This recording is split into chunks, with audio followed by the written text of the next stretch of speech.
Hey, welcome back. This is episode 60 of the Part-Time Players podcast. This is a video game podcast where three pals this week discuss the week's of video game news. My name is Reece Lagden. I am joined, as always, by the Bradley Seeley. That Hello. seems to be... Is he lost? Oh, wow. Yeah, no, sorry. You were listening. You look like you lost the lead for the audio no, listeners. He was like playing with things. I've got to charge my phone and I just need to get all different attachments. He hasn't plugged in his mic. We've been talking for like 20 minutes for those that are behind the scenes, and now he's only just decided to plug things in. So great. My mic was plugged in. I just needed to charge up my phone because that's where my notes are. Ah, okay, cool. And we're also joined by the other Bradley Moore. Good. You got notes? Oh, I'm gonna. Hello. Hey, you have no notes? I'm prepared.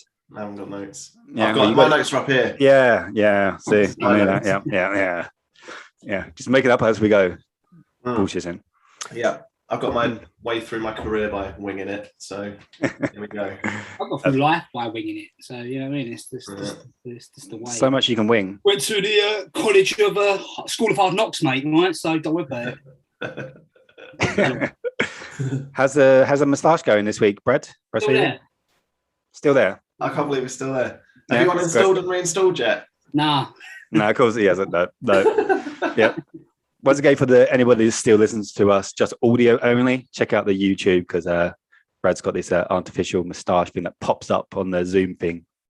Yeah. The thing is, it's not even like a proper comedy moustache. It's just like a really faded, isn't it? 5 o'clock shadow that just floats over his face. It's just brilliant. Yeah. I don't know why it's there. It's just. I've learned to live with it now. So yeah. Yep. Cool. Anyway, this week we have 6 news stories covering Ghost of Tsushima. Wow. Obviously, we're going to be covering Pokemon Direct, Cyberpunk, Call of Duty, Skyrim, and Halo. So some big names in the gaming industry. And we've got a main topic also this week. So we're going to be talking about our favorite protagonists. We believe we've got 2 each.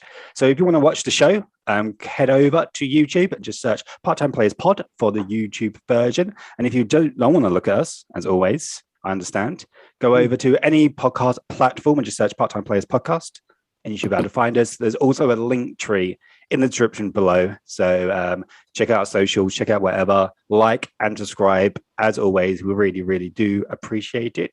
You can find Reese's OnlyFans in the link tree as well. Which is really disappointed about the news last week. Yeah, he's getting in. He's going to be getting those nudes in before October. Yeah, he's going to have to clean his act up. So get in there quick. Yeah. Well, where are they all going to go? They're going to like migrate over. We're going to change news story number 1. The state only a video game podcast. They're still going to have like people on there doing like lewd stuff, but they're just going to verify it and make sure like what you're doing lewd is not legal lewd. So, okay, so they can't. It's no pornographic stuff. So what do they define as pornographic? You can still titties are safe. Nipples. Yep. Ooh, there you go. All right. Yep. It's just like sexual acts. I think from what I've gathered. I don't really get the whole only. To be honest, but so it's just we're gonna have a conversation off air.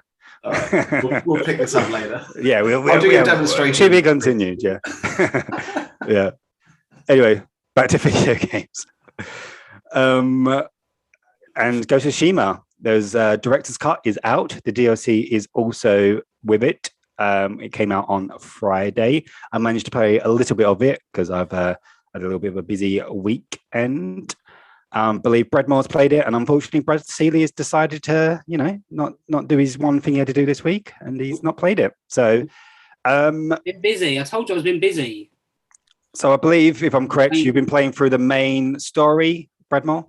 Yeah, I can't say I've done the DLC, unfortunately, because I'd played Ghost of Tsushima for a little bit before. And I started it again. Played probably about 7 hours yesterday. So I played a good chunk. Yeah, it's a good amount of time. So let's discuss the upgrade then, because that's probably the bulk of what I'm impressed by, and the DualSense support and things like that. What's your thoughts? Obviously, you did play a little bit on PS4, so you have seen it how it is, and you've seen how it's upgraded. Are you impressed? Happy? What's your thoughts on it? Yeah, so happy. I'd stopped playing it, and then when I heard that the director's cut version was coming out, I sort of thought, okay, well, there's no point going back in now. Might as well wait. And yeah, the upgrade is fantastic. It's already such a beautiful game, and it already blew me away on PS4. Indeed, yeah. And the frame rates are just so good. Like they're so unbelievable. And I think it must have been performing really well on PS4 anyway, because it already felt like it was borderline next gen. It was like really must have been pushing PS4 to its limits, because it just felt so good. But yeah, the upgrade is fantastic. It's just that little bit more crisp. And what I'm really noticing is the resolution and the movement in the grass and the foliage and everywhere. It just feels so much more fluid, so much more crisp. Absolutely. I feel the same. Yeah, it's so silly. I'm like riding and all I'm looking at is the grass. Yeah, and I'm like mesmerized by this grass just blown in the wind and how good it looks. It's unbelievable. You're right. The 4K with 60 frames it's stunning. With a game like this, it's funny when you get immersed into it, you start thinking about the story and the combat. But it's when you first fire up. Like I take quite a few breaks. Like every hour or so, I'll go and make a drink, or I'll quickly jump on FIFA for a game, or I break it up all the way in between. But every time I just load it back on again, I just have about 10 seconds of awe, just like, oh, look at this, look at where I'm standing. I just stop and look around like, I did the same. Yeah, I did it multiple times yesterday. I was just like, wow. Yeah, it's like on the we won't talk story spoilers because obviously it's just come out for the DLC, but I'll talk about like the island and stuff. I don't think it's quite as pretty. I haven't explored the whole thing, so it may be certain sections I've missed. But there's this bit where it's like these white cliffs and like this ocean, and there's like these and it just looked. I just stopped on the edge and just looked out to the ocean and these white cliffs, and it just looked stunning. It's like by far the best looking game I've ever seen. And finally getting a game that's actually 4K and 60 frames together, which is quite nice to see. So it's great. I'm really impressed by the use of the DualSense as well. I don't know if you held the controller when it boots up and you get the PlayStation logo and then the sucker punch thing and you can feel the rumbles. It was just little things like this. It's like, oh wow, I feel like, I don't know, there's little things that make it a little bit more immersive. I feel like it's next generation, like wow, this is a thing that's going to start. Probably they're going to have it with Horizon or whatever. So it's really, really cool. And I don't know, just drawing back a bow. I know it's like that novelty thing where it's like, oh, surely that gets a little bit old, or pulling the trigger. But every time you do and you feel the tension, it's so satisfying. And then when you're riding a horse and you feel like the gallops, depending on what surface the horse is on, you can feel it on the. It's just those little bits. The controller is incredible. I love the big fuckers that walk towards you in that war scene at the start when his footsteps on the ground, you can just feel them in the controller. Can you? I haven't replayed that. I jumped straight into. I uploaded my save. I went straight to the DLC, so I haven't replayed any of the story. So see, I wasn't sure if you could. I didn't realize that you could port your save, because I thought it was a PS4 version of the game and PS5 version. I thought you might be able to, but I just figured I wasn't that far anyway, so that's why I started again. Sure, yeah. Probably better for you anyway to start again. But I'm thoroughly enjoying that. One thing you really loved, Reese, obviously, was the straight away platinum, bang. Yep. Pulled over my save, got all the trophies. It pulls over all the trophies except for one, which is use camera for some reason. And all you have to do is press right on the D-pad and you get up the camera and it pops and then you get the platinum. So it's not like if there was any trophy not to give you, it would be that one, wouldn't it? So it was good. I'm pleased. Another platinum. I will I will do it for Spider-Man as well. Sorry to interrupt you there. One day I will buy the upgrade for Spider-Man and just pull over my save and then get the DLC for that. The annoying thing for me was I nearly done it on a PS4 version, didn't finish it, and then I got a PS5 version, absolutely smashed it, got a platinum, but it doesn't go the other way. So I have to go back and I will play Ghosts of Tsushima, but just haven't got around to it yet. But actually, I probably won't end up playing it this week, so I don't know when I'm going to get to play it, but I will play it. So I will start Bank Holiday weekend next weekend, isn't it? So maybe then. Okay. Yeah. Cool. What sort of difficulty is the platinum for Ghosts? It's not hard. It's not hard. I don't think it's a little bit of clean up. Me and Reece tackled it differently. I was doing a load of collectibles and side quests while I was playing it. So near the end, all I had to do was a couple of bits. Where Reece kind of left it all to the end, he had to do a lot more like mopping up. Right. Yeah, and although I did it, and obviously my opinion's a little bit skewed because I did do them all at the end, which I should have spread them out a bit like you. I did it all wrong, but I feel like there was too many, in my opinion. That's one of the things I need to tighten up in the sequel. Is less of these fox dens. There were just slightly too many of all these collectibles. It got to a point where it's like, okay, you've gone enough, and then it's like, oh wow, there's another like 15 to go. I'm just like, wow, okay, we don't need this many. So no. I think the way I do it is this just makes it a little bit more. Oh yeah, absolutely. Yeah. And that's what I've done ever since. And I usually do that. I don't know why I didn't do it. I didn't realize how many there would be, and I just didn't think it would be that big of a deal. Because I mean, they're like when you're enjoying playing a game, I'm like, I don't mind getting the fox dens at the end because I'm just enjoying it so much. But then it got to the point where, wow, this does feel a little bit of a chore because it was just so many. There's a lot of them. So it was in the early days of the podcast, and Reese was like, we still can't talk about it because we hadn't finished. But then. Yeah, because I was doing it the right way. So yeah, no, absolutely. But thoughts on the DLC without spoiling anything. It's just more of the same. To be fair, if you like Ghost of Tsushima, you're gonna like this. If you didn't like it, it's not gonna change or invent the wheel. It's got some really cool, almost minor spoiler, Scarecrow-esque, like with Batman, where it's like these you get kind of you have images of Jin's past. I'll just say that. I won't go any further. And which you kind of get from the trailer anyway, so I don't feel like I'm spoiling anything there, but I won't say any more to spoil it for people. But yeah, it's more of that, more of Ghost. It's a good story so far, and just another island to explore.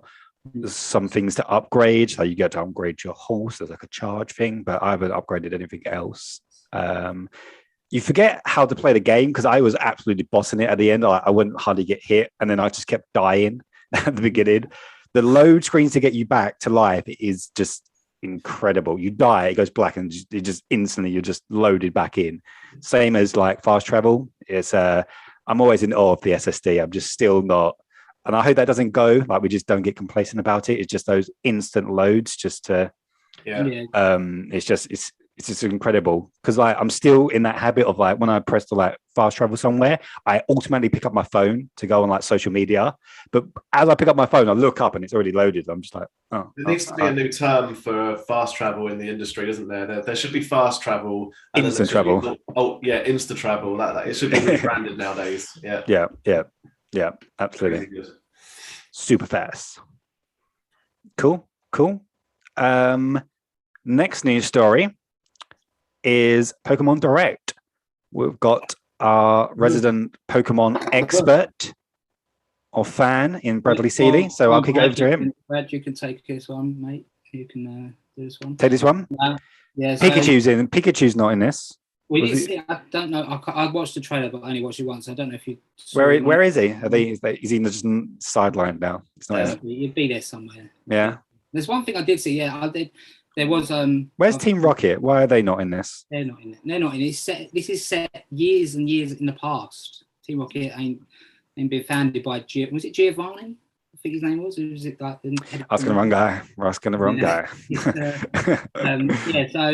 had the Pokemon Direct thing, and they showed like a gameplay trailer of I don't know how to pronounce it, but Pokemon Legends of Arceus. Arceus, yeah. Like the God Pokemon. So theoretically, if you could catch that Pokemon, you should never lose because it's a god, But okay. I don't know. It's set in the Hisu region that is going to become Sinnoh, and Sinnoh is the region that you explore in Diamond and Pearl. And cool. Brilliant Diamond and Shining Pearl remake. Cool. And as I said, set in the Longo era. And the story goal is to complete the very first Pokedex. So I don't know if there's like trainers in this, and there's no Pokemon League, there's no gyms. So I think it is basically like back in the day, you're like we live with Pokemon and we're going to try and study. I think it's more like just exploring and research. From the little breakdown they did afterwards. It was like all these different not vendors, I don't know what you want to call them, but there was like this researcher, this mark, like they just want you to find and capture and learn your research Pokemon. So almost the perfect game.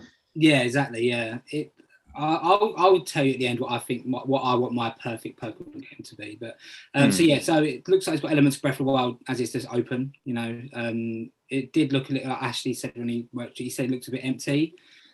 because I don't know if either of you played Sword and Shield. In that game, there were certain areas called wild areas where you did just see the Pokemon walking around like you just see a Snorlax just stumbling about, and during like the rain, like there's one of them where it was hot and dry. You could catch a Flareon when it was like lightning. There's a Jolteon there, and when it was snowing, obviously you can get not Umbreon, Glaceon. So the different weather types, there's different Pokemon to catch in these wild areas, and this seems to be like it's just one big wild area. You're just seeing a Pokemon walking around, sure, which is kind of cool. So you don't have to like obviously the Game Boy games and the DS games when you're trying to get through a cave and every 5 seconds it's like you're fucking Zubat attacking you again. I just want to get to the other wall. You just want to get out, yeah. I've already got a Zubat. It's a good Pokemon. As Elements Breath of the Wild, it seems to be open. The whole game seems to be like the areas in Sword and Shield. I'm just repeating myself. The way you go about catching Pokemon is different. In this one, it seems like you can either like some of them. Different Pokemon act in different ways. So some of them you have to go for sneak. So you can sneak and just log a Pokeball at it. But obviously, like the bigger ones, you have to battle. Yeah, so you still get a starter Pokemon. It's cool. I like that. Yeah, you got to chip away at their health to get them about. And I was thinking, like, this is set in like the old days, but they've got Pokeballs. That just does seem like quite advanced technology to me. But yeah. But there are like different style ones, aren't there? They're not the red and white. I've seen a red and white one, and I saw like a Great Ball, and obviously I don't know if you're going to get Great Balls, Ultra Balls in this, and big balls. Yeah, big balls. And the other games released some different type of balls, like recovery balls, net balls. So childish. I'm just ignoring you. You can still do that. And the aim of the game, as I said, is to fill your Pokedex. So you've got to catch all these and observe them. Which and then there's a place called Jubilife Village, which seems to be like the main hub where you go out, and that's where you're going to meet Galaxy Team. And I think this is what you was mentioning, Reese. There's like they're made up of different organisations, like different segments, and they're people from different regions. So you've got a medical branch, a security branch, and a survey branch. And sure. I think the survey part of it gives you expeditions to go on. So, and they say you need to catch this certain Pokemon in this certain area and all that. So you go out, you set up a little base camp, and then that's where you go around searching for the Pokemon you need to catch. It's different than a normal, as I say, normal Pokemon game, which isn't bad because obviously the other ones have been kind of the same since. This is a welcome change to a point where it's made me interested, which is good for the franchise. I just hope it isn't easy. Like Sword and Shield was so easy. Like there was no difficulty. It just wasn't hard at all. Yeah, so was Let's Go. I bought Let's Go Pikachu, and it was just I got bored. I stopped playing it because it was just. You didn't even battle to catch Pokemon, like, did you? You just threw it, like you threw the balls, and it was like Pokemon Go. It was the same thing with like you swiped, like kind of. Yeah, it's just. I'm hoping. Yeah, we'll talk about that in a minute. So that's what I'm doing to fill out the Pokedex, and they've also introduced two different like move types at the beginning of the battle. So you've got strong and agile. Sure. If you go for strong, all your attack will be harder hitting, but you'll be slower. And if you go to agile, you'll be quicker, but your attacks will be less, do less damage. So it's a tactical thing. Yep. And lastly, there's a lot of regional variants. So regional forms. So Growlithe looks completely different. There's a few Pokemon on there I didn't realise. I didn't recognise because I haven't played like Sun and. Can you hear that? Sorry. Can you hear? Yeah. What was that? That was a bus. I'm about to shut my window.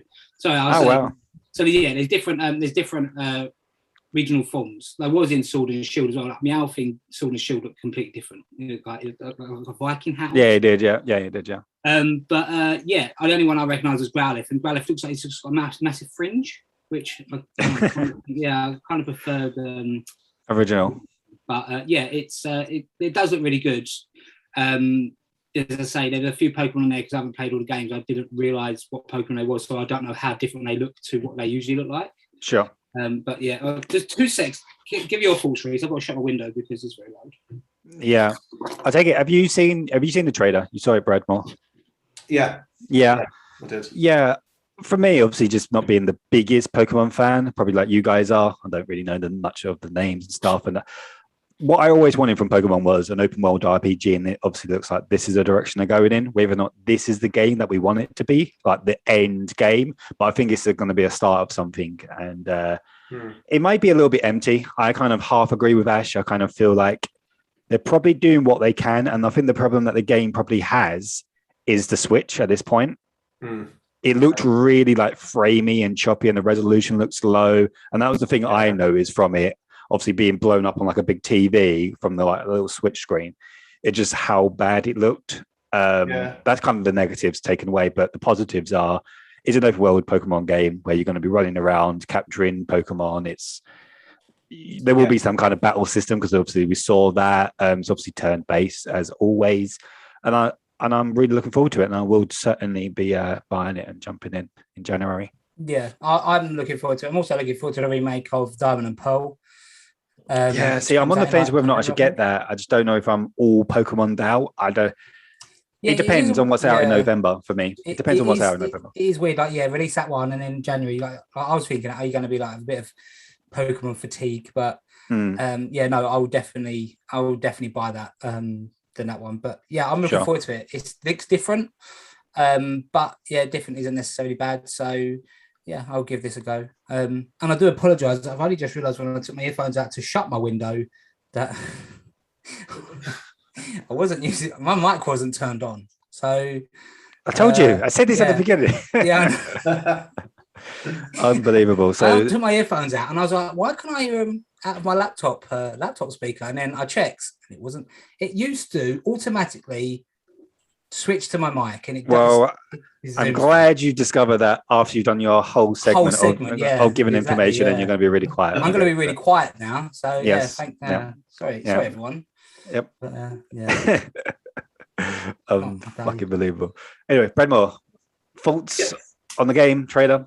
Yeah, I didn't think it looked like you said, Reese. I don't think visually it looked fantastic. It looked a bit clunky, a bit cartoony, and it just the resolution didn't look great. The animations didn't look very good for, it's 2021 should be. I know. It's like, I don't know what the hardware specs to compare it to, like what PlayStation, like the Switch. Can you compare it to like a PS3?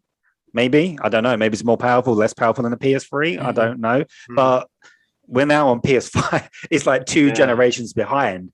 And I'm now starting I'm not you shouldn't compare it to like a Ghost of Tsushima or any of the games we're seeing on PlayStation, but I have to because we're going to be 2022. When you think about it, I know it wasn't as good, but Breath of the Wild did look good. Like that did, it did look, Yeah, it did. Nice. The art style helped it a lot. But when you're now playing a PS5 game next year, which there should be a lot more next gen native games next year, because obviously everything's been delayed, and next year is going to be just hectic. Honestly, it's just going to be absolutely mental. And then you're then playing Breath of the Wild 2 on a base Switch. I just, even with the cartoon style, it's just not going to look great, is it? Because it's 720p for starters. It's going to be 30 frames. It's uncomparable to something that's 4K, 60 frames, better textures, better ray tracing, better lighting, better everything. It's we ain't gonna get an upgraded Switch Pro until there's a Switch 2. Like you can see that's what they're doing. Like they release all these different iterations of their console, and then they do the next one. So and I don't know when the Switch 2. But they're quite frequent though, if I remember rightly. Like with the 3DS and things like that, they're almost like every 2 years they bring out like a. So I won't be surprised in like 2023 there is the Switch Pro, 2, and then the couple of years out, then the Switch. Do you know what I mean? I can see them just doing multiple versions. I think with like the Switch OLED, maybe they just had a load of OLED screens knocking about, and I was like, let's make a OLED one. Yeah, I just feel like they just know people will buy them again. Like people bought a Switch, then they bought a Switch Lite, and now this is the third Switch. This is the third Switch. Like, they had the 3DS, then they got the 3DS XL, and then you had the 2DS, and it's like... Yeah, they just like to innovate slightly, tweak one feature, maybe slightly smaller, bigger screen, and then let's repackage it to you and reset it. People buy them.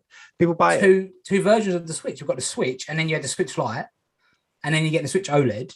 And then the next one should be Switch 2 or the Switch Pro. So and somehow Nintendo get away with it. Nintendo, no other company does. Just pulling other things like those Zelda. crazy bastards.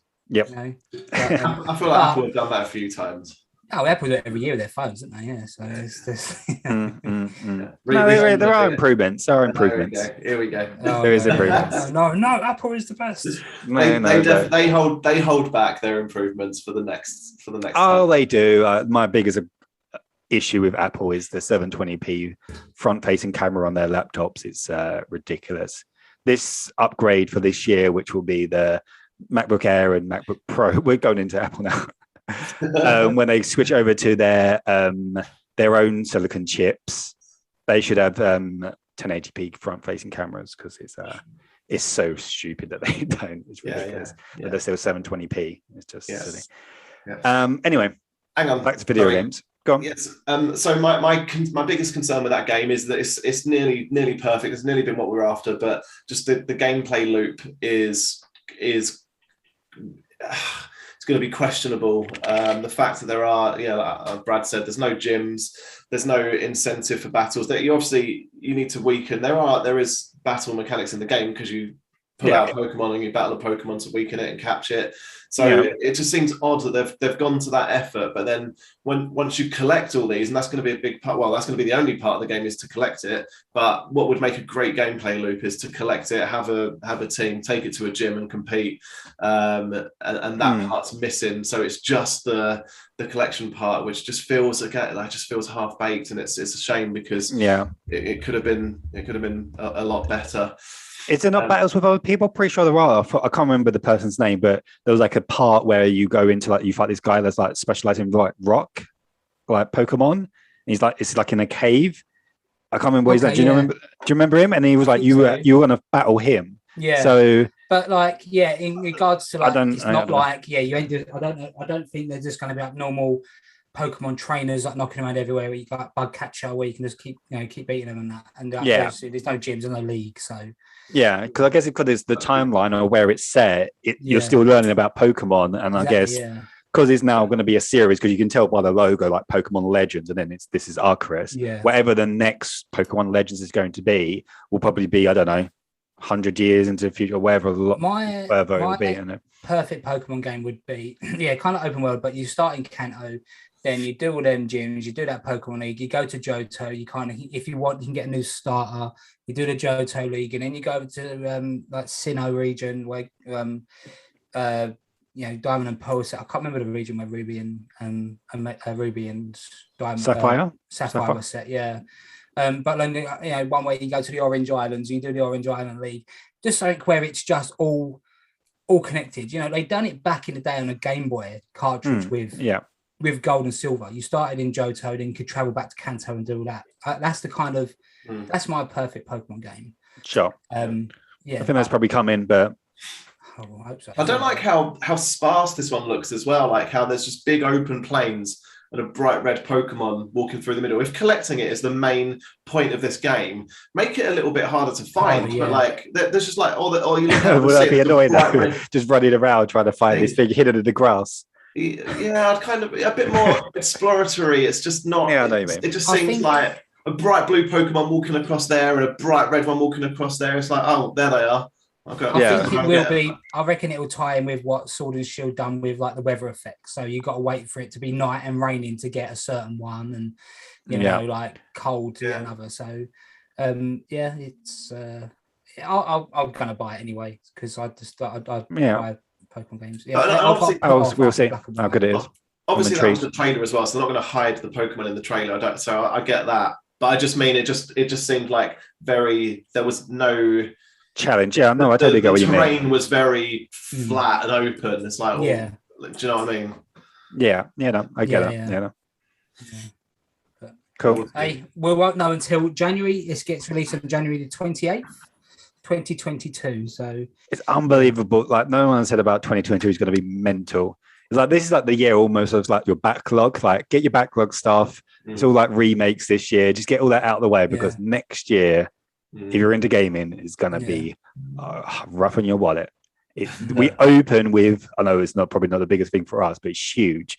Elden Ring and then Pokemon in January. That sets the level of where we are in January. Just unbelievable. It's going to be good. It's going to be mental. So many games have been delayed to 2022, and then all the 22 games.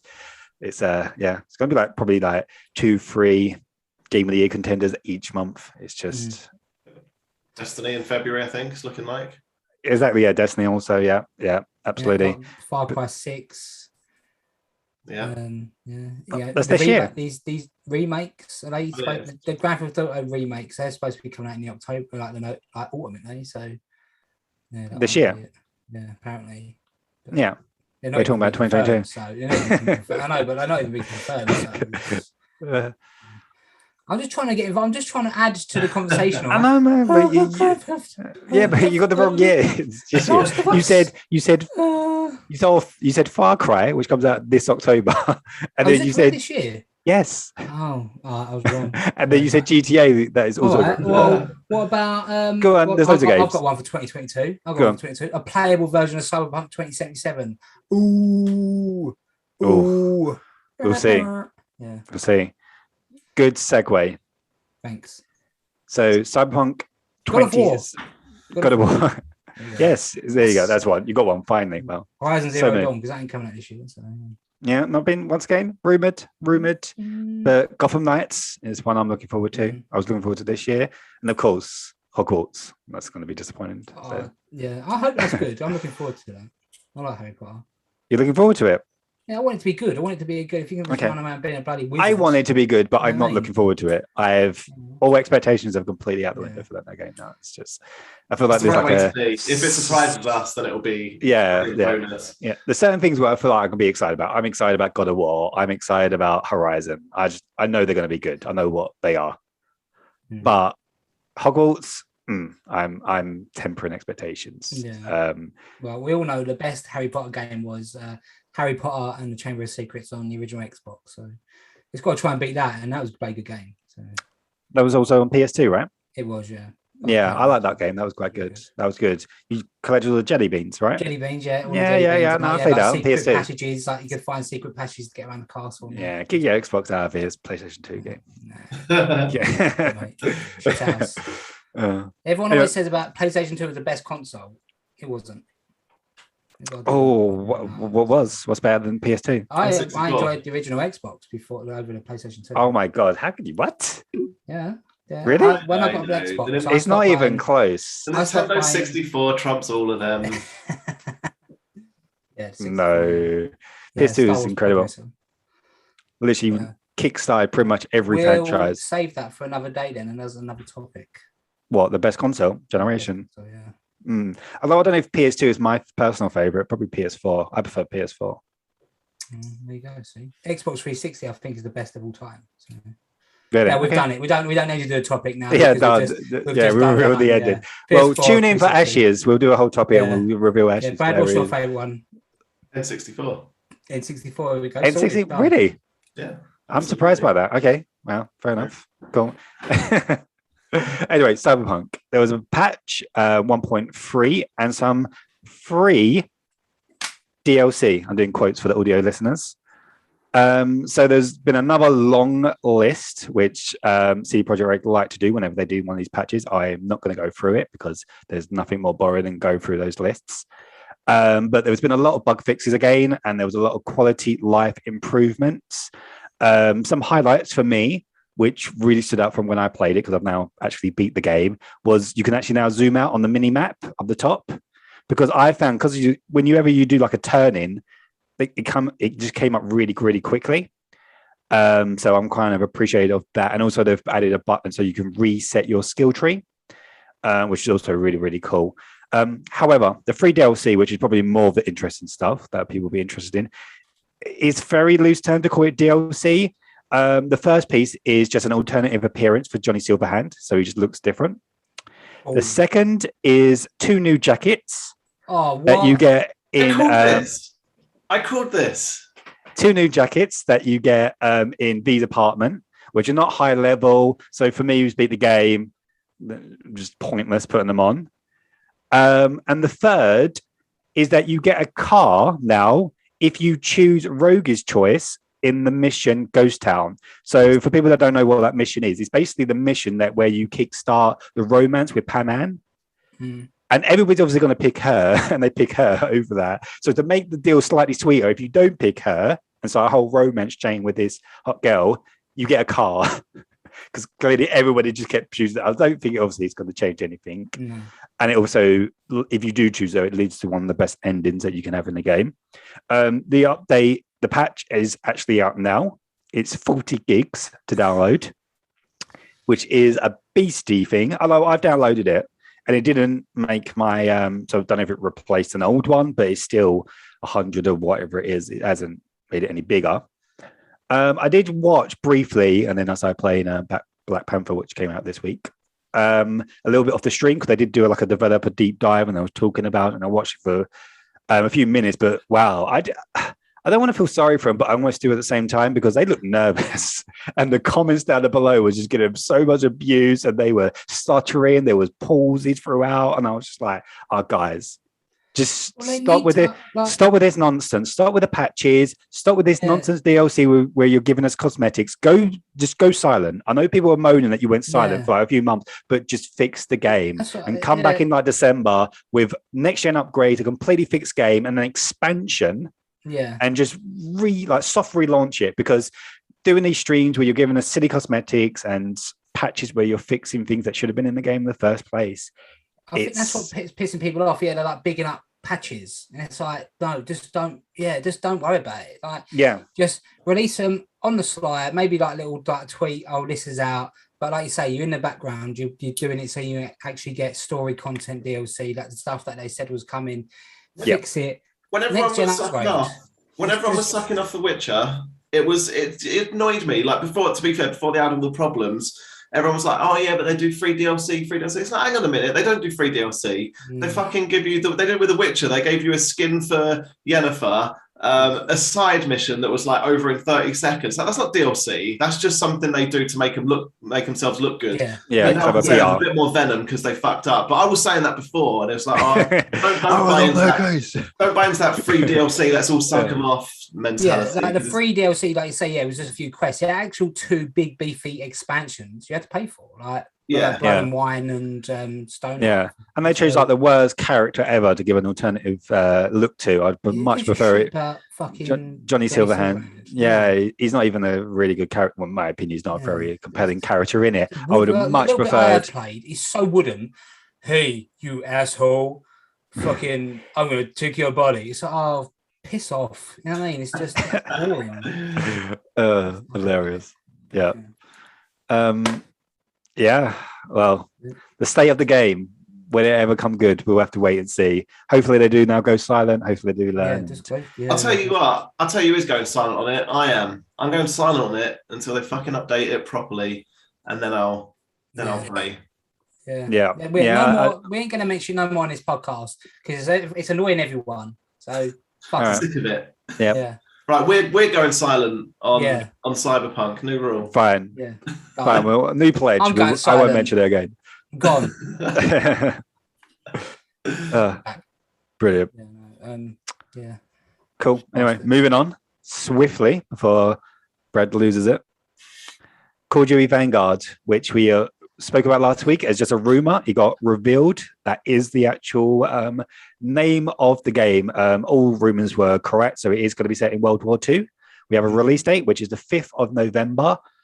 Pricing, PS4 is £60. Remember the 5th of November? Yes. Yeah.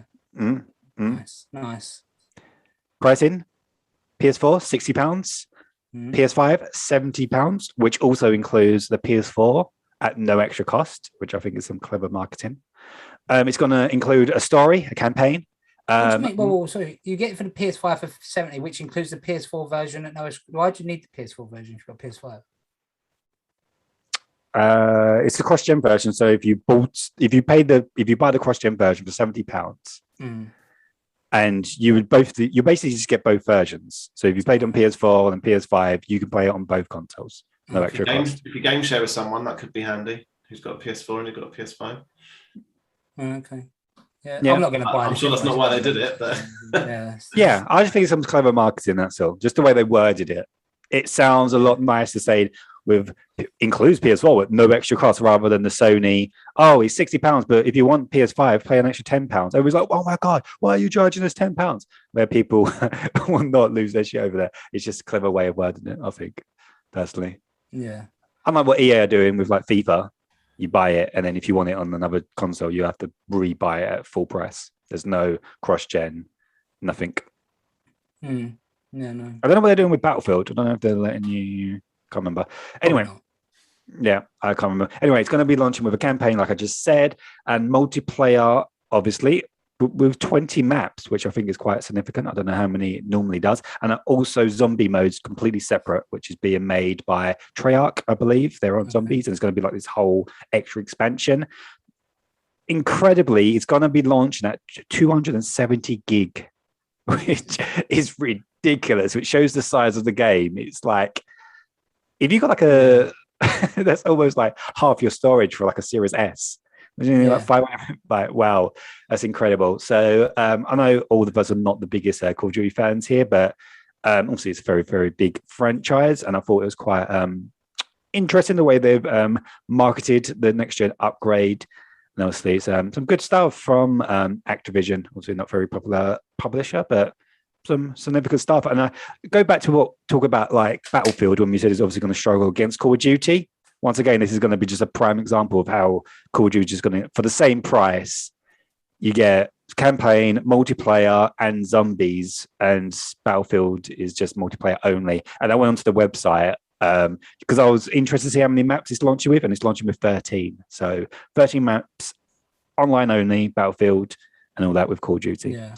So that's why Battlefield is. I did see that they hid all like traces of Activision on like the trailer and the release thing. Like they just kind of like, yeah, we're not. This ain't Activision. Don't worry about it. You know. So yeah, it's yeah, it's meaningless, isn't it? If anybody knows about Activision and the Blizzard stuff, it's generally people that are into gaming news.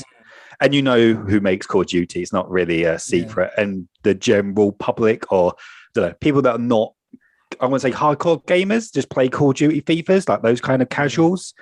They probably don't know, and they don't care. They don't know the news. They don't know, and they probably don't even care. Is the game good?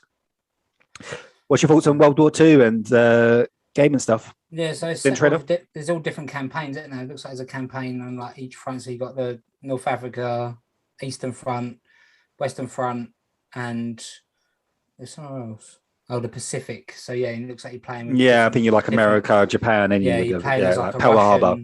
Yeah, it looks like you're playing as like a Russian woman in the Eastern Front, and a paratrooper in the British campaign, and you got the Americans in the Pacific, obviously. Yeah.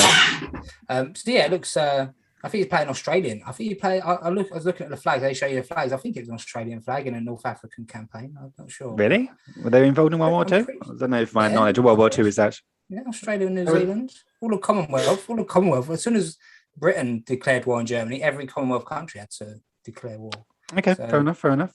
It looks good. Like I like the campaigns, but I never play online and I don't play zombies. So I usually play Call of Duty when they get released on PlayStation Plus. So, gone are the days when I would rush out to buy the Call of Duty and I'd do the campaign and then I'd play online for weeks and months and constantly playing. Those days are long gone. So, sure. But I do like the World War II set games. The last one wasn't very good though. The last one was a bit. Yeah, this one looks really good. I thought the trailer was really cool, and I thought last year the Cold War stuff was really cool because I think that's quite cool anyway. Yeah. As like a setting. But yeah, I won't jump in just because it's just not my type of thing. But thoughts on it, Brad Moore? Did you see the trailer? Thoughts on the game? Yeah, I think I'm going to get it. I think I've been brought in. The last Call of Duty I was really into was Ghosts, and that was a very long time ago. I've dabbled since then a few ones, but yeah, I think I watched the trailer and it was like, oh, here we go. And I watched the trailer and I was a bit skeptical. I was like, oh, their trailers are always good though. They always make it. Yeah, they're like a movie. Like Bungie, they just suck you right in. They've got a brilliant action trailer. But I was just thinking like, oh, there is a zombies mode with it, and zombies is brilliant game mode. And I do like my PvP in Destiny, and I used to love Call of Duty PvP. And and I'm trying to find reasons why I'm not going to get it, and I couldn't kind of think of a strong enough reason. So I think I'm going to dive in for launch this time. I think I'm okay, cool. Nice. Yeah. But it looks good. I was really disappointed that Zavala, Cade 6, and Ikora weren't in it, because when I saw Vanguard, I thought there was like a Destiny crossover, but no, that didn't come to fruition. Yep. But yeah, no, World War II, yeah, love the theme. It's not going to be any stupid, any silliness, space age silliness. I'll get all the silliness from Destiny. So, yeah, I think it looked great. I'm down. Yep. Yeah, no, I think it looks really, really good. And I would jump in. I just know I wouldn't play it that often. A bit like the FIFA thing. Sometimes I'm like, should I jump in? But then I'm just silly. There's no point. Yeah. So cool. Moving on. Skyrim Anniversary. Again. How many times? I'm sure you pulled that early on in the year. Who, me? Yeah. Maybe. I don't know. It's just ridiculous. Yeah, maybe I just said it part. I think you I did. Yeah, that they'll re-release it again. Think, like Todd Howard said, you want us to stop making ports for Skyrim, stop buying them. So true. The same with GTA. Yeah. You moan about GTA 5. GTA 5 will be on PS6.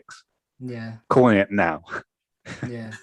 It's not the end. Anyway, Skyrim, as you obviously haven't already worked out or heard, Skyrim Anniversary Edition is going to be releasing on November the 11th for PS4 with backwards capability for PS5 and obviously the Series XS, respectively. I believe if you've got what do they call it before, the special edition, you can upgrade to the Anniversary Edition. They haven't said how much that costs though. But the next gen, I've got that. I've got the special, okay. But you still got to pay for it. So they haven't mentioned if it's free or not. And if it was free, I'm pretty sure they would tell you. It free. Yeah. Yeah. What is free is if you got it on PS4 or for the PS5, the free next gen upgrade is free of charge. Okay. Yeah, that's all the news I know about it.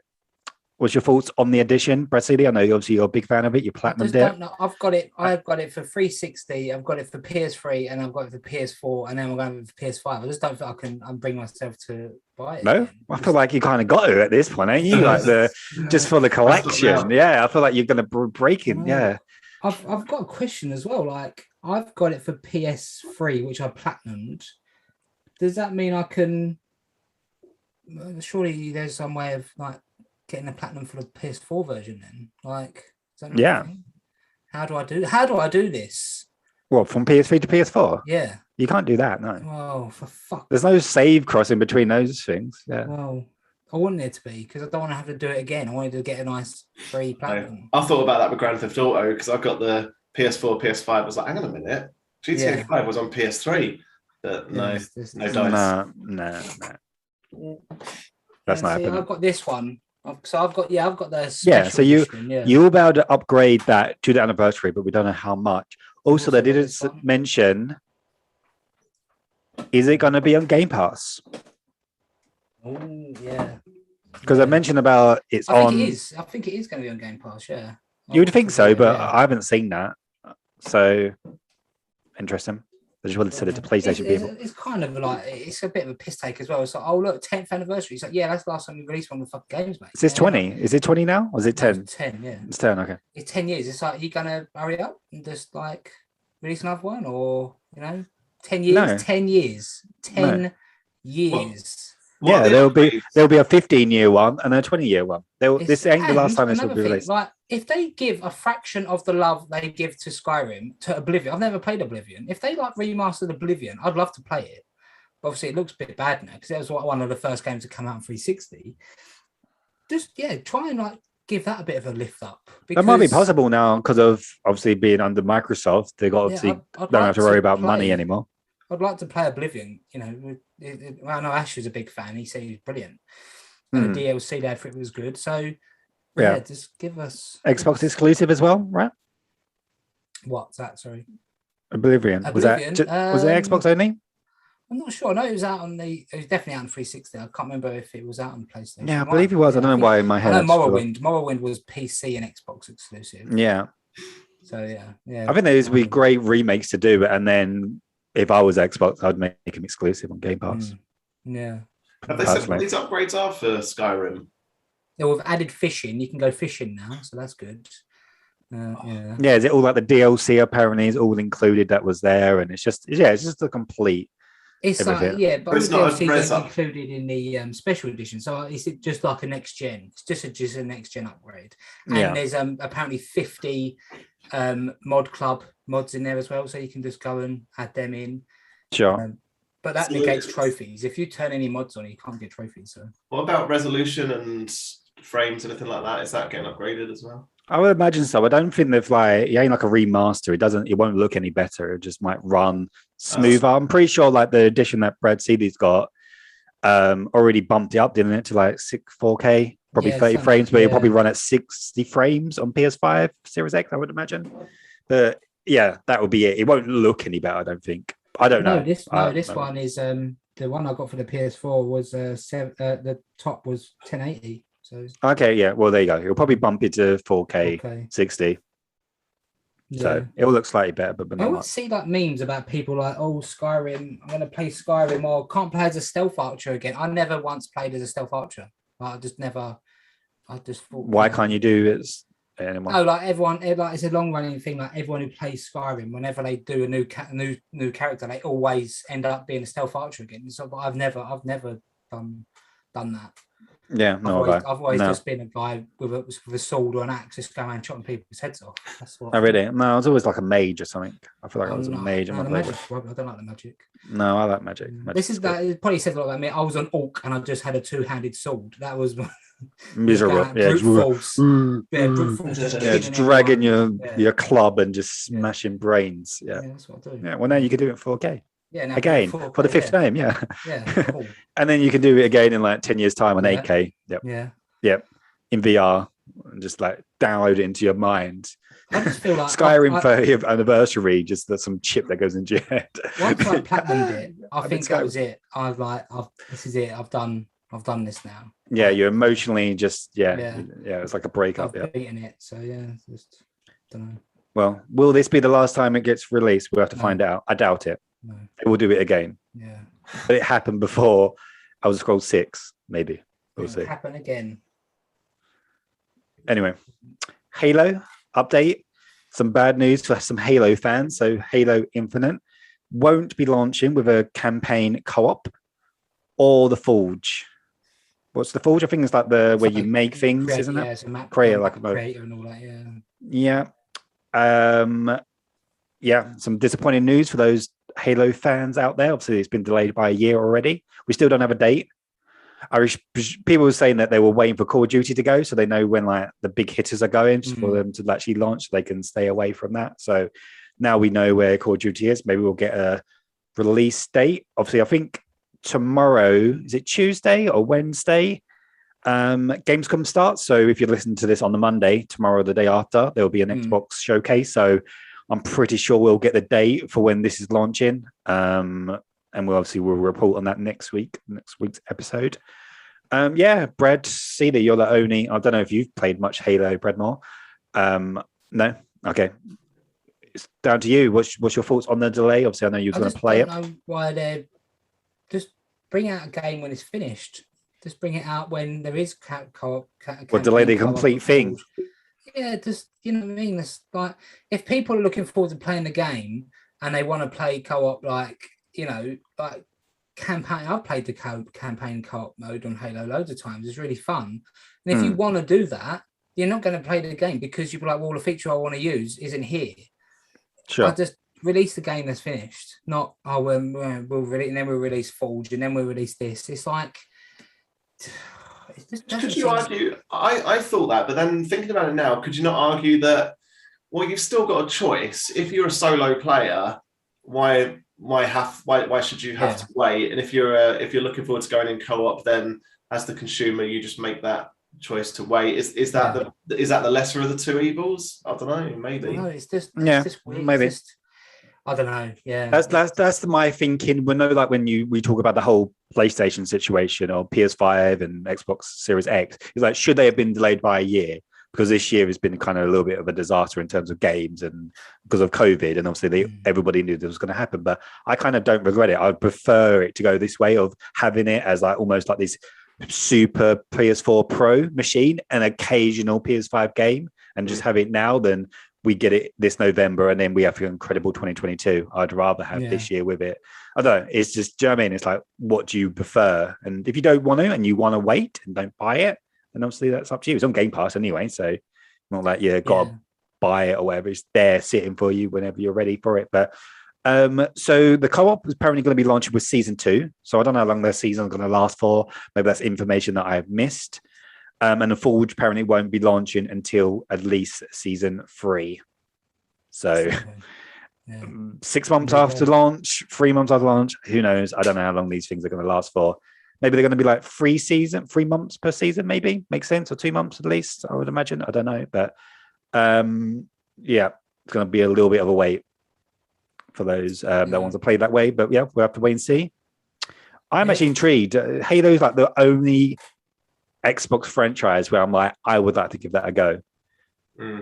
But it's not enough for me to buy an Xbox because I'm not interested in any of their other franchises. It'd be kind of an interesting thing if like, it might be like a smart thing if they did like the Halo collection of like the originals and then they put them over to like PS4, PS5. One, they would make money from it. And two, it would intrigue a lot of people and be like, here's the new ones. If you want to play the latest ones, come over to Xbox. Yeah. I feel like it would, because it is there. Do you not think that would be like a good business move? Yeah, the first 3 were made by Bungie and they're the best. And then like, you know, after that, it's kind of go downhill. When they released the Master Chief Collection, which was all of them, it was just buggy, couldn't play.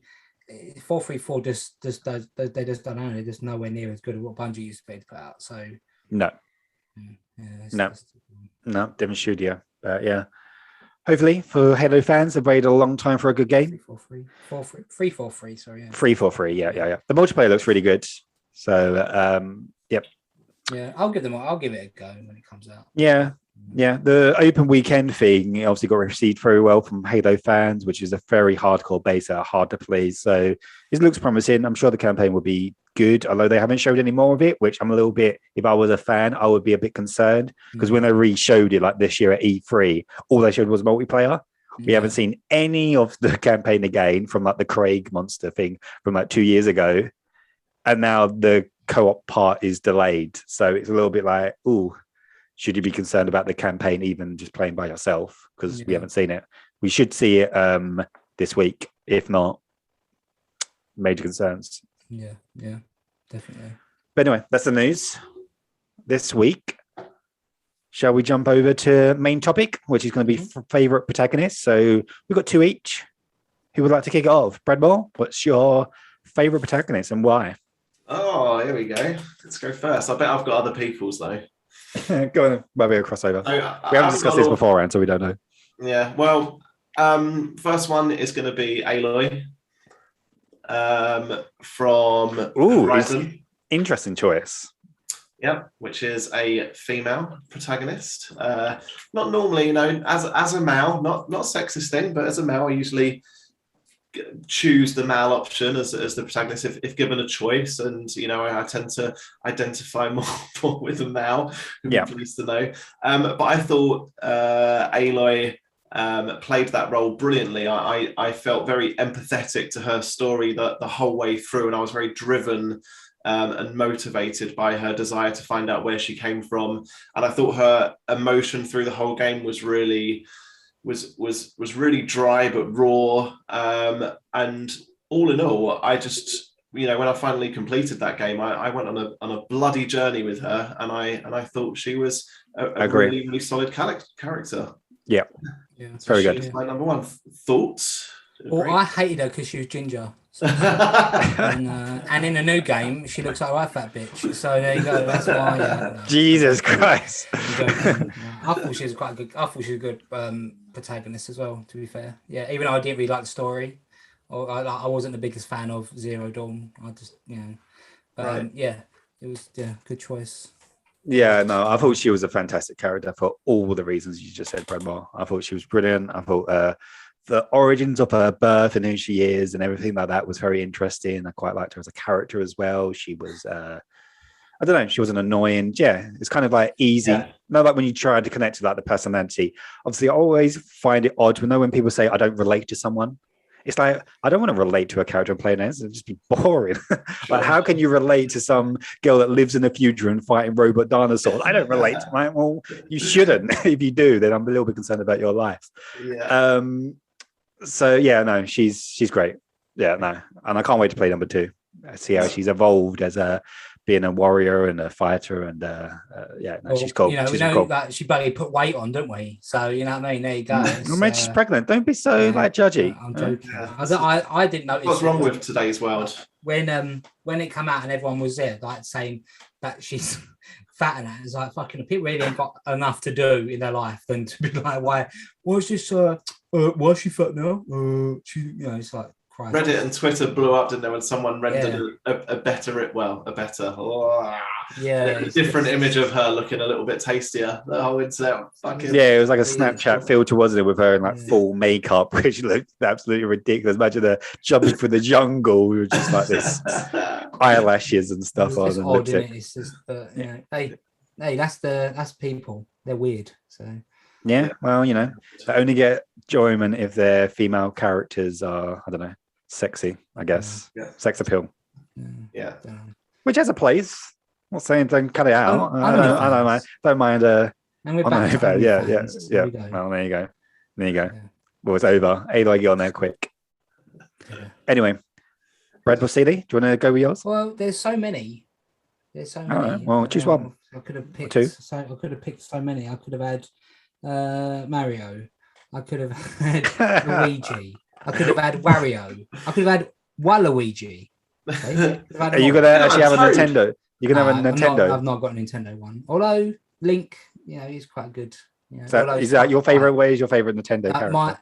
My favorite Nintendo character, Link. I'm gonna say Ice Climber. Okay. Captain Toad. My first one, I think you probably know what it's going to be. It's the main man himself. It's the Grove Cowboy. It's Arthur Morgan. That's Arthur Morgan. Arthur Morgan is that. So I had to pick 2, but Arthur Morgan is the best protagonist in any video game ever, and I just think I was going to say the most boring protagonist in any video game. No, see, I know like people come at it different ways, and I know you 2 ain't biggest fans of it, and I don't know if it's got something to do with, I don't know what ending you had, Brad, but Reese had the bad ending because he was playing as a bit of a dick during the game. But with me, I'm playing it how it's meant to be. I took that character on as how I wanted to, I imparted a bit of me onto it. So I wanted to play as a good guy. So every time I could help, I did, and I got the good ending. And I think you do see that his character arc, it does grow. And I know you 2 might not agree, but he goes from he's like, he's an outlaw, and his whole world, his whole family is the gang. But then as he starts to realize that the gang, like the guy, Dutch leading the gang, he isn't really in for it. He's not. It's supposed to be like, it's kind of like socialism. Their gang's kind of like socialism, and they're all for each other. Everyone puts in.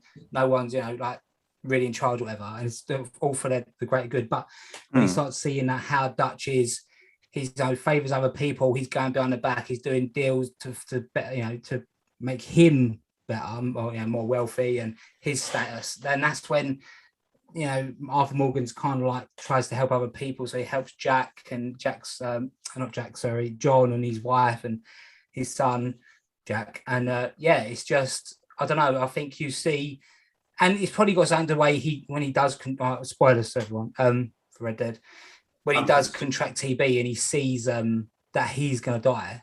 He starts looking at his life differently, and you can take a path of try and make it better, or try and make it, or not care because he's going. And I feel like, I don't know, I think his character developed in such a way where he did grow. He went from just being a baseline, he's an outlaw, he does what he wants to whoever he wants to, he, was trying, and I don't know, I think his story out was brilliant. One of the best.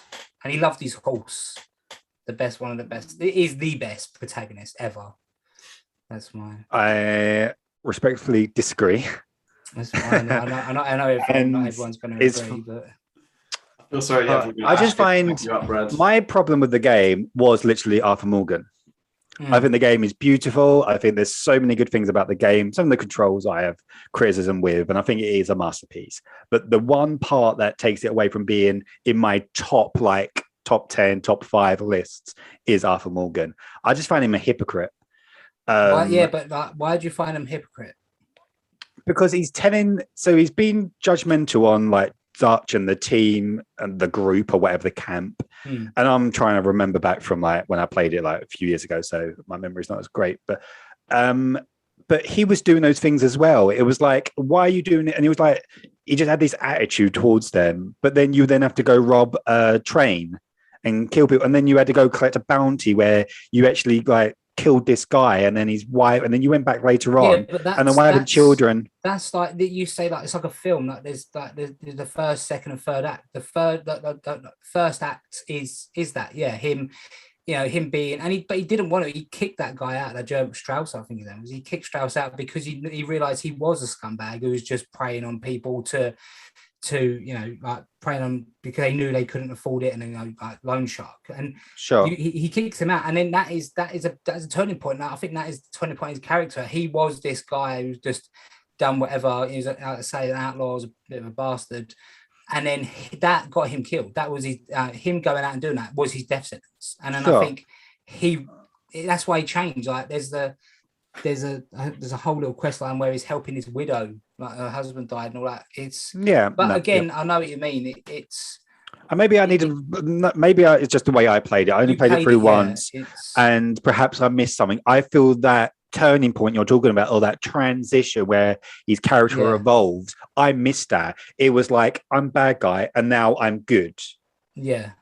Because it was like this, there was no middle bit for me. And because, it'd be like, well, I was going to go on to, sorry, Brad, not to cut you off, and you're probably going to say the same thing, is because you obviously got the freedom. It doesn't stop you from doing all the bad things.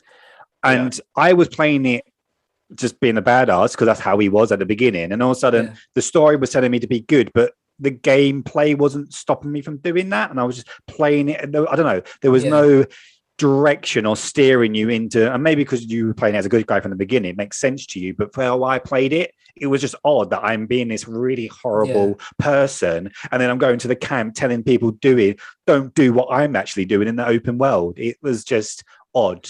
I think you can look at it like you're like the open world bits of it and like the campaign bits of it. Maybe you can look at it like it's separate, but maybe they should have made it more linear. Yeah, I get what you mean. Like if you're playing as a bad guy, a good guy, my experience was I tried to be as good as I can. I had a different view of you because you just played as bad guy. But another game that I people I don't like if they listen to us a lot. Last of Us 2.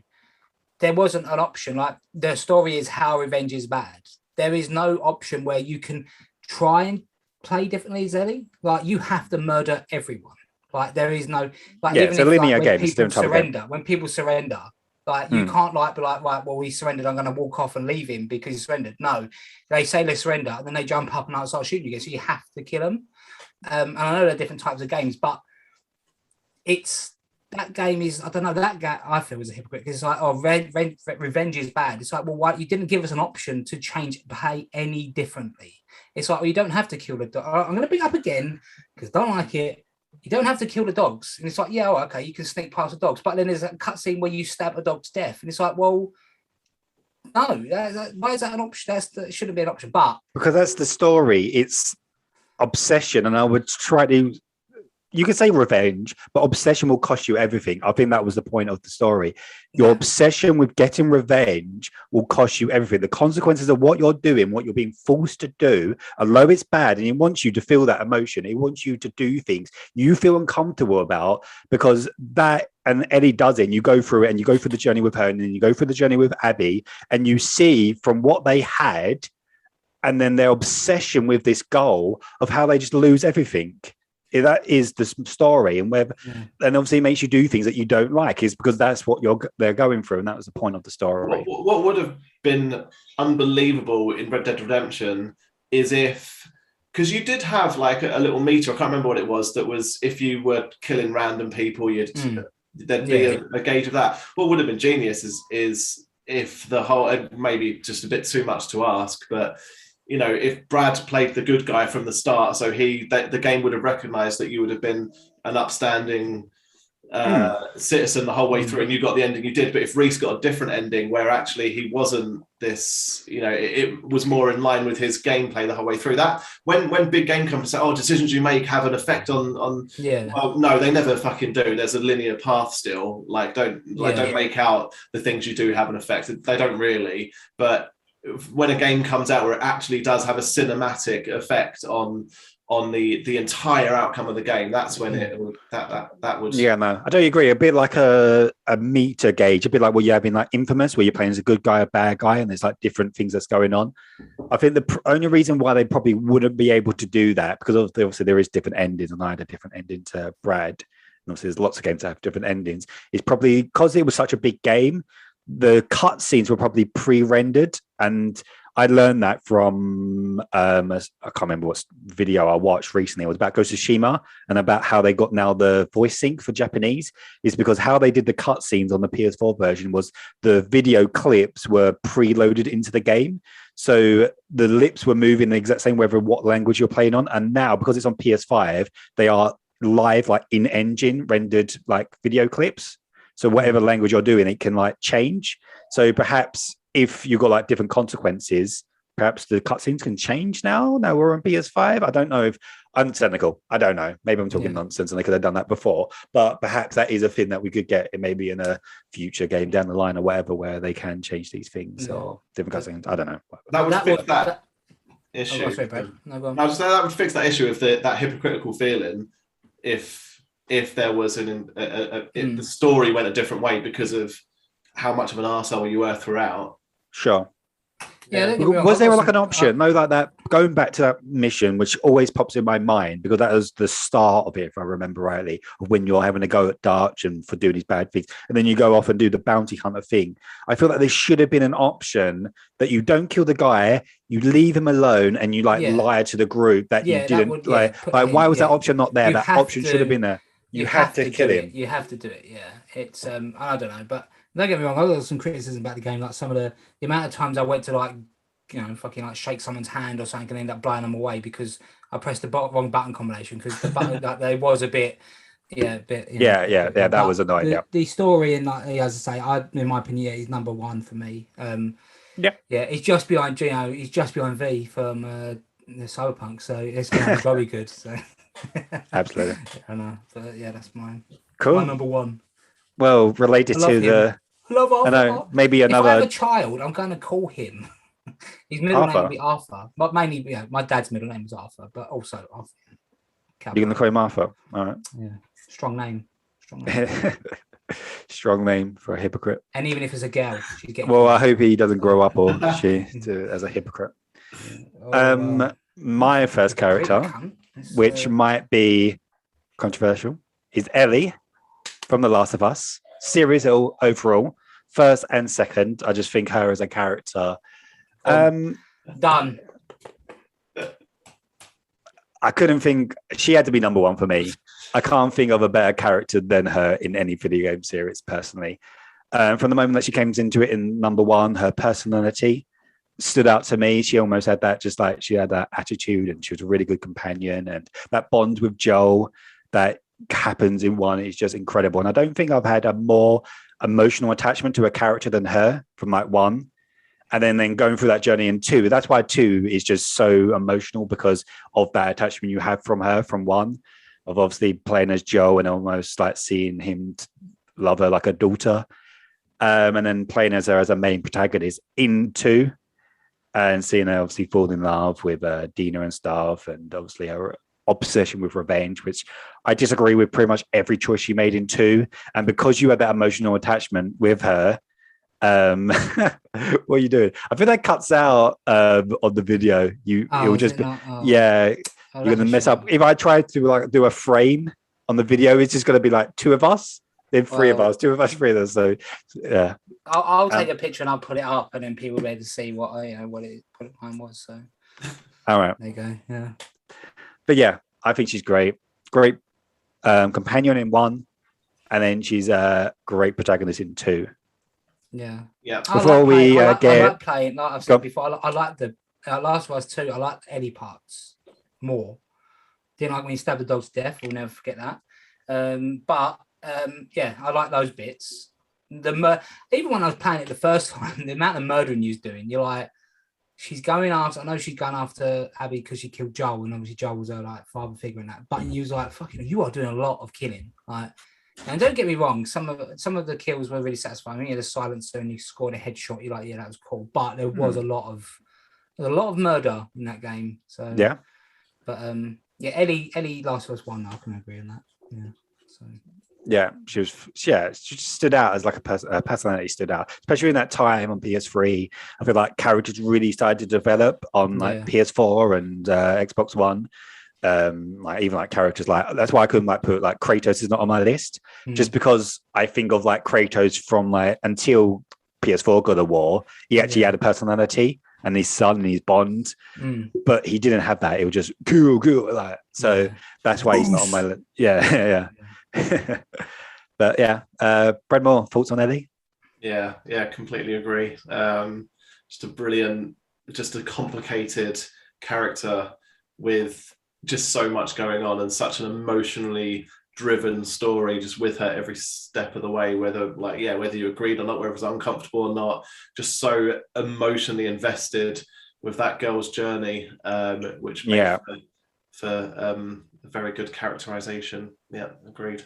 Yeah, from start to finish, from the moment you meet her as Joel and they don't get on, and she's got this attitude, and obviously you know that she's immune from the virus and she's going to be the cure. And that scene when you save her at the end of Last of Us, and then the DLC where you play through with her kind of her first girlfriend going through the shopping center or through the mall, and it just so many great moments with that character.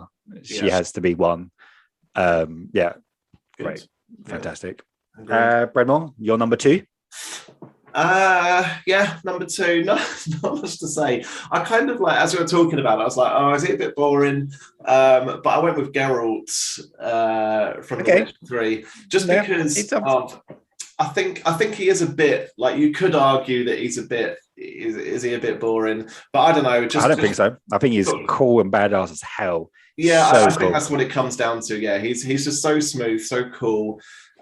Just so, like, I just played a bit of an arsehole when I played The Witcher as well. So I was very, like, sarcastic and very dry the whole way through it. I just played it yourself. The way, and the way he spoke just totally went with that persona.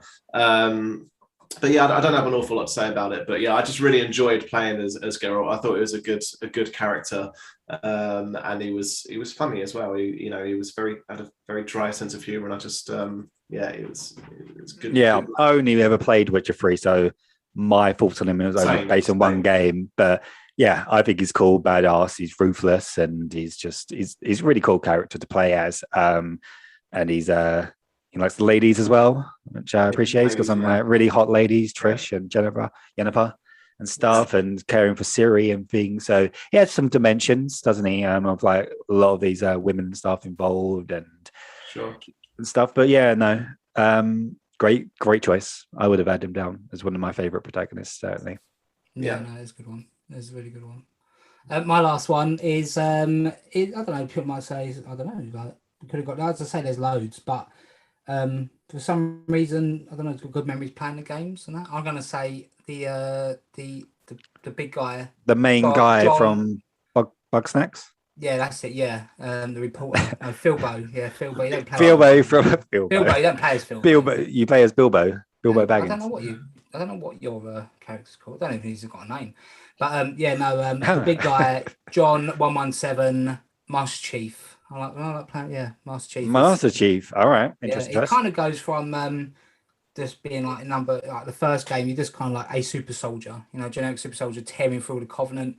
Obviously got a mission, but like by especially number 3, you've developed this bond of Cortana, and like the way the gameplay is as well. It's like the Covenant refer to you as demon, like they see you that's I've read the books as well. They see you as a demon, like, because you just tear through everything. And when you're playing it and they're screaming like demon, it makes you feel more more powerful. And yeah, it's just satisfying. You got Gravity Hammer, you just tearing through all the grunts and all the jackals and that, and just putting headshots off. I don't know. Yeah, just really good protagonist. Why is he a good character though? Like, what about him is other than he's tearing through things? Yeah, well, he's just there's strong. A story. He's just a bloody. Just a strong alpha male. He is. I don't know. You never see him. You never see his face as a bit of mystery. And mysterious man. It's I don't know. It's kind of like he's a good character because he's very single-minded, as in he's a soldier. He just wants to get from point A to B. And I don't know if it is because I've read the book. So like you find out when he was young and when they kidnapped the kids and all through training, and it says like he wasn't like the strongest or the fastest and all that, but I don't know. Maybe it's through training, determination. Through training, he's actually he's regarded as the luckiest. But I don't know. It's been with me such a long time, like the Halo games, and the Master Chief is just like, I don't know, one of my favorites. Like, if I ever have to do like a combination of a username, I'll always stick that 117 in there, because that's his serial number. That's okay. But I don't know. It's just I don't know. So I thought I had to big. I could have chose like Solid Snake or whatnot, or like Kratos, like you said, or Geralt, like badge choice. But I thought I had to give some love to Master Chief. Yeah, good choice, popular choice. I'm sure loads of people would pick him. Unfortunately, you're on a podcast with two people that never played Halo, so I have no comments, unfortunately. Yeah. But I get why. Your word for it. Yes, he's the face of Xbox, so it must be for a reason. Exactly. Yeah. So that's my choices. Oh, very emotional. Good. Yeah. Nice. My last choice is also another woman. Well, she's an android. It's 2B from Nier Automata. And it's more just because of the game and the journey she goes on. She's kind of, I don't want to ever spoil the game because the game is the story, but she starts off as this very cold, emotionless combat android that is just designed to kill machines. And then the journey of the game is just like you just humanize, and she gets emotions and feelings, and you kind of connect and stuff. And it's a really compelling and interesting story. And the journey that she goes through, and all the different endings that can happen. And in my ending, she sacrifices herself, and which is something she definitely wouldn't have done at the beginning. She's just like a cold-hearted killer. But yeah, and she connects with some machines which were just designed as just enemies. And there's a lot of avenues I can tell you where it's hard to talk about without spoiling the stories and the outcomes of what she does. But she's an incredible character to play as. She's really cool, badass. Same reasons why you would like Master Chief and Geralt, just cool characters to play as. But then also the journey as a protagonist to play as her, and then how she starts and the things she's saying, and then at the end of how you like make friends with some machines, and then how you then save another android. With at the beginning, 9S, who is the person she sacrifices herself for at the end. Well, my ending anyway. At the beginning, he's trying to talk to her and build a friendship, and she's like, "This is meaningless. Why are you talking to me? Like, it's more energy efficient if we just stay silent." She sounds bloody rude. Yeah, well, she was just a programmed android of like, we're on a mission. When people talk to me at work. Yeah, needless talking. This is You're meaningless to me. Yes, exactly. Yeah, this is inefficient chit chat. Where 9S is a little bit of a personality at the beginning. He talks, and then when you speak to like the operators, also he tries talking to them, and they're like, "Why are you talking like this, 9S? This is unnecessary." And it's eventually through his ability to connect with people and get into networks, you learn that machines not harm are not these killing machines. And it's kind of a lot of philosophy in the game, and it's very interesting. I would recommend it to anybody who's never played this game. It's just it's a brilliant game, and you play through it multiple times, which sounds daunting, but it's not as daunting as it seems. Probably the first playthrough where you play as 2B might be 15 hours. Then you play through as 9S, and you play through the main story game, but from his perspective. And it just fleshes out a lot of the villains, because you then get like backstories and all these things, which might be like 10 hours. And then you then get beyond the ending and you get the real ending, which is probably 5 hours, and you can choose all these different things of what happens, and you partly play as a 2B again, and you also play as a separate android. But yeah, it's great. It's a fantastic game. Recommend it to anybody, and she's a fantastic protagonist. Good. Sounds really good. But none of us overlapped either. None of us. No. Yeah, none of us. And we've been really diverse. Three females, 3 males. Look at that. Yeah. That's good. And an android in there as well. You know, just like represent those people that don't identify as a human. Yeah, we like to include everyone. So well, no, exactly. I didn't have. Both of my choosers were men, so I don't know what that says about me. Yeah, exactly. You know, we know what you think about women. I mean, we said about Aloy. Yeah, sorry. Yeah. Anyway. Yeah. Put all the comments and direct them at Bradley Seeley. No, thank you. I repeat, Bradley. No, you can. Seeley. I won't read any of them because there you go. If anyone comes at me with shit, you literally mean less than nothing to me. So that's what your listeners mean to. Not the listeners, because our nice listeners won't be like, oh, yeah, guess what? You're fucking sexist and all that shit, will they? It's just all the people with no lives do that sort of stuff, and those people just, I don't care. So. All right. Anyway, yeah. You got anything for your segments, or are we going on to what we've been playing? Yeah. So no, I haven't got. I've just thought honourable mention. I haven't got a this day in game, and I didn't have time to set it up. But according to this, 34 years ago today, in 1987, a little game. I'd say. Or let's see if you can guess. I'd say his most iconic Nintendo character was released on the NES.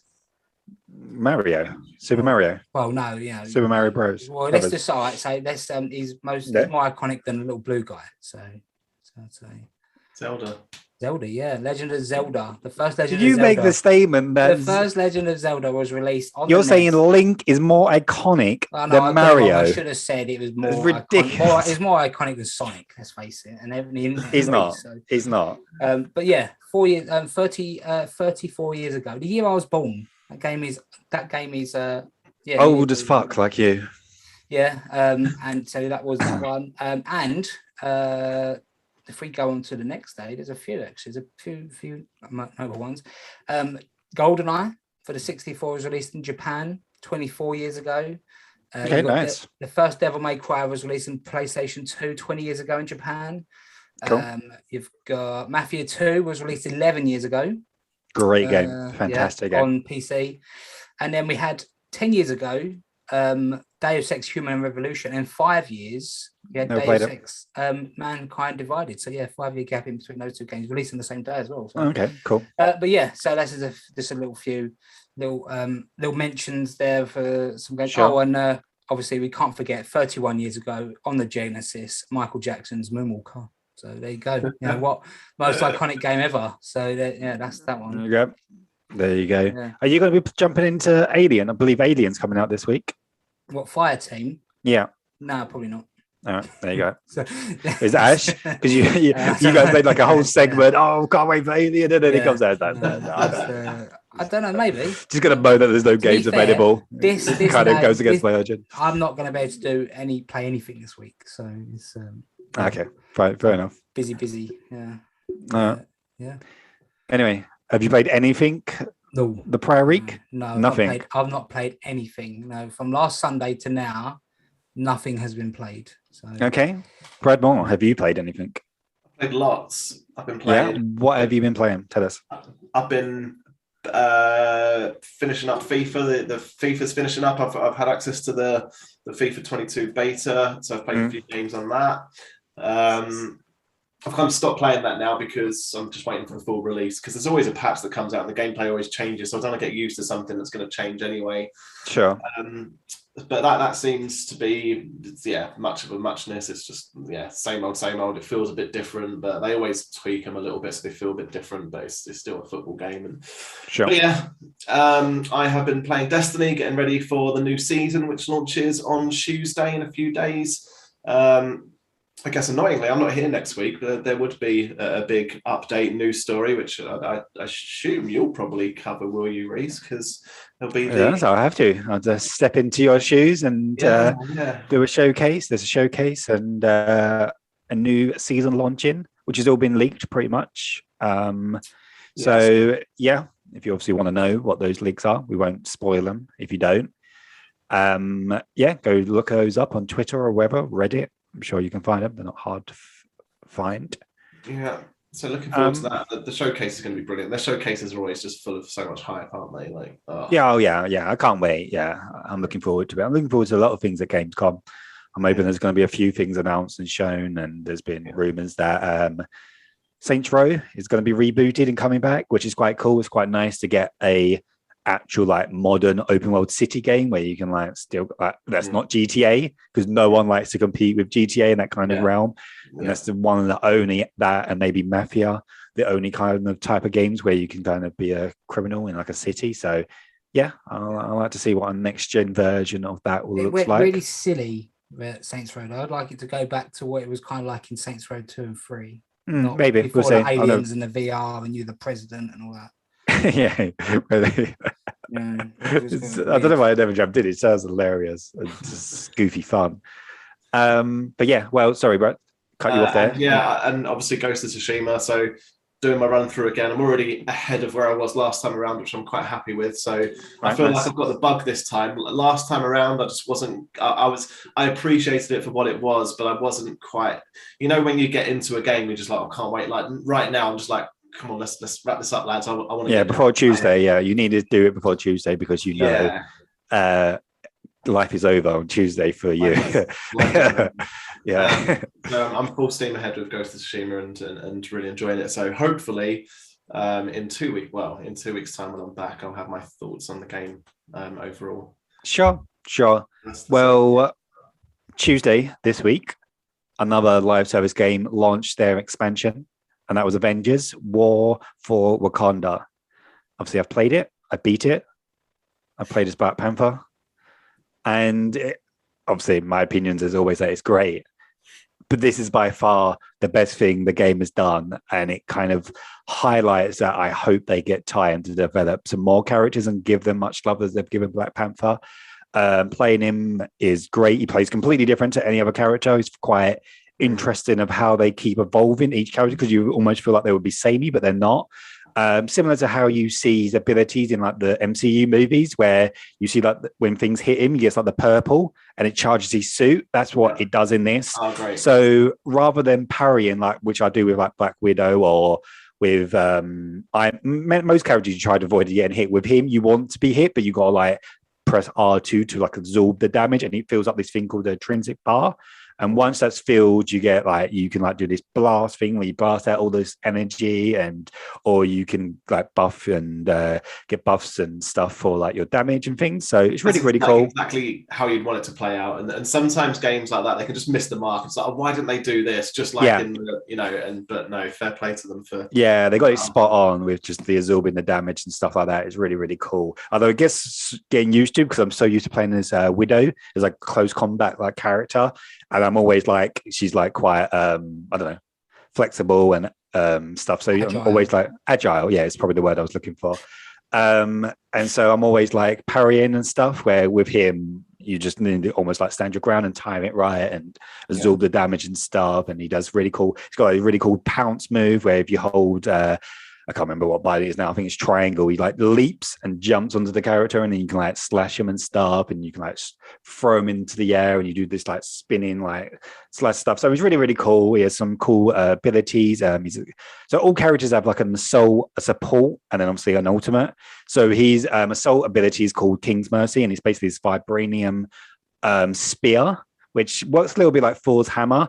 And he can actually like pin enemies to like the wall, or you can like just smash them to pieces if like they're weak and whatever. The other support ability he has is like these mini vibranium beads that like revolve around you, and you can either set them to like heal you, so like almost like you've got this like over shield, or you can have them to like seek enemies and like damage them. So if you're like in close combat, you also have got these like tracking beads that seek and do extra damage and stuff. So they're really cool. and his ultimate is basically you summon this Panther god that comes through and just charges through. It's such a cool character. He charges through and he does all this damage, and then also you can upgrade it so you can get the like you got the, I can't remember what they're called now, the Dara Majaj. I don't know if I'm saying that right. I know they're like the guards in Wakanda. You can upgrade it so you summon 2 guards to come with you, and you also get a damage increase and stuff for a short duration of time. So him as a character, it's really cool, really fun. Dharma, yeah, that's it. I didn't say it right. The campaign's quite short. It's only probably 3 to 4 hours tops. However, I feel like this is the most single player campaign they've made. It's although you can do it co-op, and I did most of it. Well, I played through it by myself, and then I replayed through a lot of it with my friend Christian who I play with, and we did it as like co-op.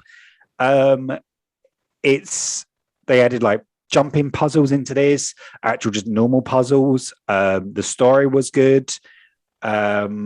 And it was just really, really fun. A lot of different like mechanics in terms of like enemy waves and protecting bases, and then the end fight with Claw was really, really good. The enemies are fun, although I find the ones that I talked about last week, the Sonic ones, are just annoying. That ability where they can like blast you with sonic rays just basically blinds you, so you can't see. It's just all blurry. And although it's kind of like, it makes the game difficult and it's interesting, it's just annoying after a while. Every time you get hit by this, it just makes the screen blur, and you're trying to find them and you're trying to kill them, and you've got these silly little drones that are following you around, blinding you. It's just irritating. But it's fun to play different enemies with different mechanics, and you got to learn it. But I just hope the game has a little bit more time to add more characters, more love. Wakanda's beautiful, it's stunning. Having a different biome that is obviously now jungle aesthetic rather than the desert or the forest of the other stuff we got. Actually got a jungle now, so it's really cool. And the base itself was really, really cool. Wakanda as like a city and stuff, and as a base, although we don't need any more bases in the game, it's by far the best base. Interestingly, if you go down to the bottom, there's like these different rooms, and there's this elder Wakandan who's like mystic and he's like magical. And if you go in there with different characters, he says different lines. There's one where he talks to Wanda, where he talks to Wanda and he mentions her brother and stuff. You can go in there again. He says the Doctor and how's New York, which is obviously Doctor Strange. And then if you then go in there and you speak to Thor in there, he then mentions about, he's speaking to my brother. Why is he talking to my brother? So they've teased a lot of magical characters. So Wanda's been mentioned, Doctor Strange's been mentioned, and also Loki, which are clearly maybe future characters that are coming into it, which will be all cool characters to play as. So overall, really fun. I still feel like they're in this weird limbo where they've just marketed the game wrong, marketing as a live service, because it's not really a live service. And they want it to be live service, because the issue that they have, and where like the campaign's really short, where it's only like 3-4 hours, probably the amount of playing like Destiny and then this, like comparing the two, Destiny campaign is much longer, but they add a lot of like replayable content, a lot of grindy missions where you got to collect this or do this. And it pads the campaign out to like 10, 15 hours. But the actual new story elements are probably only like 3-4 hours worth of what this is, where they've just made a really just streamlined story, beat by beat, like you're playing a single player game. And if they want to make it live service and make it longer, they probably should add the grindy, although I quite like how it is. And people will probably complain, it's only 3-4 hours. But if they had those little grindy missions in between, they probably would make it a little bit longer. But I don't know. It depends on what you like. And they probably should stop marketing as a live service, and maybe just market it as a superhero co-op game. Play by yourself, play it with friends, and enjoy. If you like Black Panther, you'll love this. It's by far the best game that's featured Black Panther and these Wakanda, and they put a lot of love into it. You can tell. Free, completely free. If you own the game, every DLC, every expansion that's been into the game so far is free, no extra cost. It's good. Sounds good.